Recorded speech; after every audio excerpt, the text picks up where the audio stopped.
బంగ్లాదేశ్లోని పరిస్థితి ఇది. జూలై 18న సాయంత్రం నిరసనకారులు బంగ్లాదేశ్ అధికారిక టీవీ ఛానల్ BTV ఆఫీస్పై దాడి చేశారు.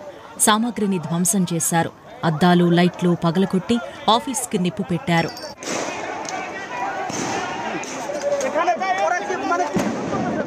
BTV ప్రసారాలను నిలిపివేశామని, ఉద్యోగుల్లో చాలా మంది భవనం నుంచి బయటకు వెళ్లారని బంగ్లాదేశ్ సమాచార ప్రసార శాఖ మంత్రి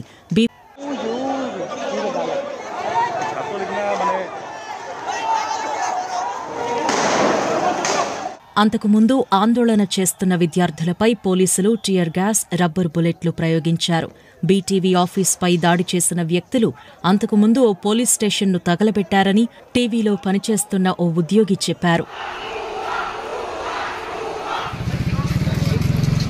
ఆందోళనకారులు పోలీస్ స్టేషన్లో ఉన్న పోలీస్ అధికారులను కొడుతుంటే వారు పరిగెత్తుకొచ్చి BTV ఆఫీస్లో తలదాచుకున్నారని ఆ ఉద్యోగి AFPతో చెప్పారు. పోలీసులు, విద్యార్థుల మధ్య ఘర్షణలు చెలరేగడంతో దేశమంతటా హై అలర్ట్ జారీ చేశారు. ఘర్షణల్లో 19 మంది చనిపోయారని అధికారులు చెబుతున్నారు. రాజధాని ఢాకాలో ఇంటర్నెట్ సేవలు నిలిపివేశారు. ఫోన్ లైన్లు కూడా పనిచేయడం లేదు. అందరూ ప్రశాంతంగా ఉండాలని జూలై 17న బంగ్లాదేశ్ ప్రధానమంత్రి షేక్ హసీనా విజ్ఞప్తి చేశారు. 1971లో పాకిస్తాన్తో యుద్ధంలో పాల్గొన్న మాజీ సైనికుల కుటుంబీకులకు ప్రభుత్వ ఉద్యోగాల్లో 3వ వంతు రిజర్వేషన్లను వ్యతిరేకిస్తూ విద్యార్థులు ఆందోళన చేస్తున్నారు. ప్రతిభ ఆధారంగానే ప్రభుత్వ ఉద్యోగాల్లో నియామకాలు చేపట్టాలని డిమాండ్ చేస్తున్నారు. ఆందోళనలను కట్టడి చేసేందుకు ప్రభుత్వం ప్రయత్నిస్తోంది.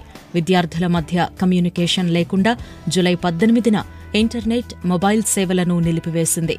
కానీ హింసాత్మక ఘటనలు తీవ్రమయ్యాయి. ఆసుపత్రుల నుంచి సేకరించిన వివరాలను బట్టి ఆందోళనల్లో 32 మంది చనిపోయారని AFP వార్తా సంస్థ చెబుతోంది. 13 మంది జూలై 18న చనిపోయారు. ప్రభుత్వం చర్చలకు పిలిచినా ఆందోళనలకు నేతృత్వం వహిస్తున్న వారు తిరస్కరించారు. ప్రస్తుత పరిస్థితుల్లో మేం చర్చల్లో పాల్గొనలేమని రిజర్వేషన్లకు వ్యతిరేకంగా పోరాటం చేస్తున్న నహీద్ ఇక్బాల్ చెప్పారు. ప్రధానమంత్రి హసీనా ఒకవైపు హింస ఆపాలని అంటూనే మరోవైపు ప్రభుత్వ అనుకూల వర్గాలతో విద్యార్థుల మీద దాడులు చేయిస్తున్నారు అని అసలు NOCనే లేదని అప్పుడు ఫైర్ డిపార్ట్మెంట్ చెప్పింది. అప్పుడు కూడా ఢిల్లీ మాస్టర్ ప్లాన్ 2021ను ఎవరు ఉల్లంఘించినా ఆ భవనాలను తాము సీల్ చేస్తామని MCD అధికారులు మీడియాతో చెప్పారు. ఆ ఇన్స్టిట్యూట్ల దగ్గర అన్ని అనుమతులు ఉన్నాయా లేదా అనేది చెక్ చేయడానికి ఒక టీంని కూడా ఏర్పాటు చేస్తామన్నారు. అయితే ఆ టీమ్స్ ఒక సంవత్సరంలో ఏం చేశాయి? ఇప్పుడు ఈ విషయంలో రెండో అంశం దగ్గరకు వద్దాం. ఇన్స్టిట్యూట్లు నిర్లక్ష్యంపై కూడా ఇప్పుడు ప్రశ్నలు వినిపిస్తున్నాయి. మీ పిల్లల భవిష్యత్తును నిర్మించేది తామేనని అవి తమ ప్రకటనల్లో చెబుతాయి. కానీ వాస్తవానికి అవి విద్యార్థుల జీవితాలపై ఎంత నిర్లక్ష్యం వహిస్తున్నాయి అనడానికి స్వయంగా ఈ ఘటనలే సాక్ష్యం. కానీ ఇలాంటి ఘటనలు జరగకుండా కేంద్రం జనవరిలో కోచింగ్ ఇన్స్టిట్యూట్ల కోసం గైడ్లైన్స్ కూడా జారీ చేసింది. వాటిలో కనీసం అందరికీ తెలుసుండాల్సిన కొన్ని మార్గదర్శకాల గురించి చెప్పుకుందాం.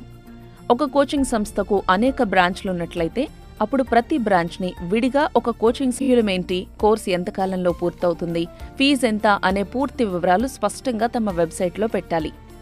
ఈ వివరాలతో పాటు ఎగ్జిట్ పాలసీ గురించి కూడా తమ వెబ్సైట్లో పొందుపరచాలి.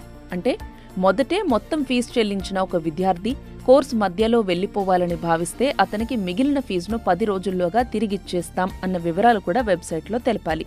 ఈ వివరాలతో పాటు ఎంతో మంది విద్యార్థులు తమ సంస్థ నుంచి కోచింగ్ తీసుకున్నారు, ఎంతమందికి ర్యాంకులొచ్చాయి అనే వివరాలు కూడా వెబ్సైట్లో పెట్టాలి.